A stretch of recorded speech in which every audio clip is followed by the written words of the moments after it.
is the difference between a feeling and an emotion? I've realized that within this channel, I've been kind of using the two terms interchangeably, and I knew that they weren't the same thing, but I couldn't really articulate the difference.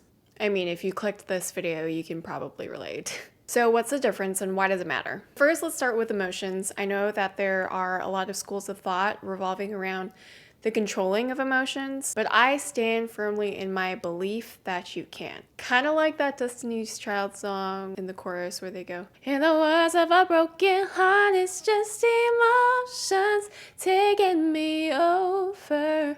So yeah, it's just emotions taking me over. It's a great example in a song lyric. Because emotions are unconscious bodily responses to external stimuli. Now, okay, Nicole, that's super helpful. What does that actually mean? So think of the classic fight or flight example. In prehistoric times, the favorite example was, coming across a saber-toothed tiger. Maybe a more relevant one today is, I don't know, going outside at all.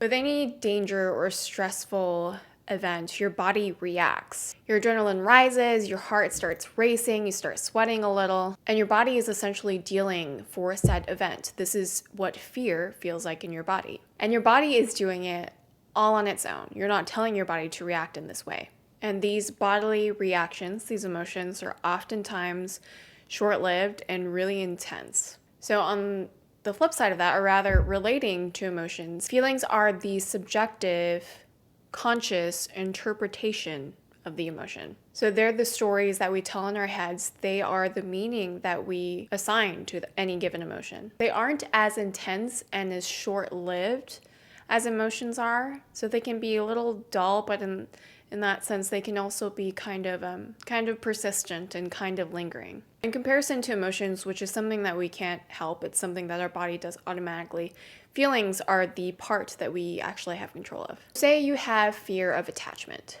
Because of these intense emotions that you felt in the past with relationships that didn't work out, you feel vulnerable whenever you start to have feelings for another person, which in turn turns into this persistent cycle of avoidance and hesitation towards potential partners or relationships. So this is just one example of how emotions, very intense emotions from past experiences, can influence your feelings over a longer period of time. But this can go the other way too, and I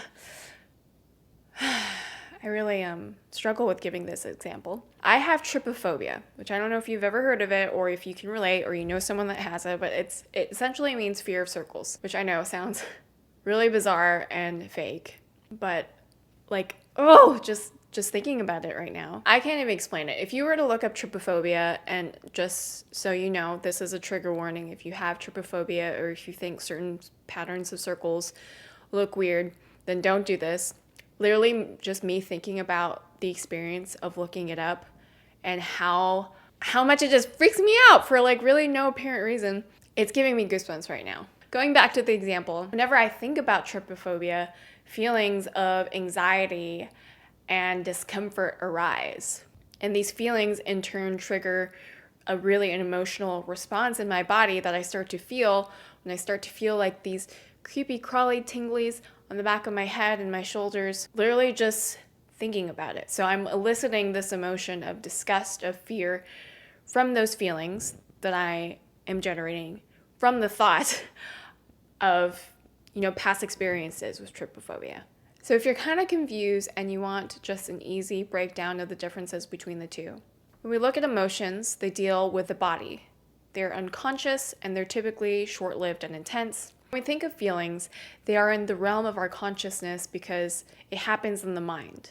And feelings are typically duller in comparison to emotions, but they can be persistent and over a longer period of time. It's important to understand the difference between the two because, being able to recognize what emotions feel like in your body might help a person to articulate more how they're feeling if that's something that they struggle to do. They can look into their bodies for some clues. And I go over this sort of body heat map of different emotions in a separate video, which I will link above.